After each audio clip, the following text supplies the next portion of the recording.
In today's video, I'm going to teach you how to navigate the DocuSign platform, select a template, and fill in your details effectively and efficiently with a runtime of just around 2.5 minutes.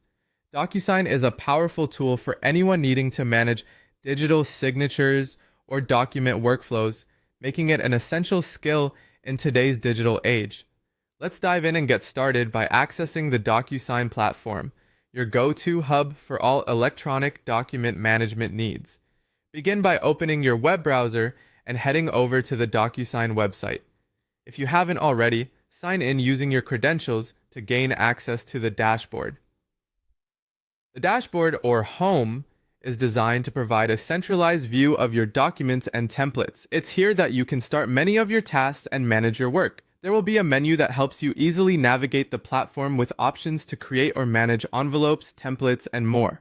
Once you're on the home page, you'll see an option that says Templates. Click on this to enter a library of forms and documents tailor-made for use within DocuSign. Templates are pre-formatted documents that save you time by allowing you to reuse them for different purposes without starting from scratch each time. Whether you're handling an NDA or a complex agreement, templates make the task simpler and more streamlined.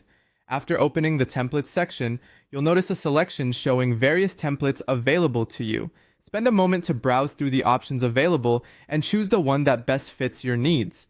Everything from sales contracts to service agreements can be found here, and selecting the correct one is crucial to ensure you have all appropriate sections for your document. Hover your cursor over your chosen template and click to open it up for customization. Now that you have your template ready, it's time to input your information. One of the most important pieces of information you'll need to fill in is your full name. The system will typically prompt you for other details, like addresses or phone numbers, but your name is essential for electronic signatures to be legally recognized. Carefully type in your full name exactly as you want it to appear. Any typos could cause issues later on, especially if the document needs to be notarized or verified. And there you have it. By following these steps, you've set up your document in DocuSign by selecting a template and inputting your name. Practice these steps and soon you'll find yourself breezing through your document management tasks like a pro. Stay tuned for more tips on maximizing your efficiency with DocuSign and other digital tools. Thank you for watching and happy signing!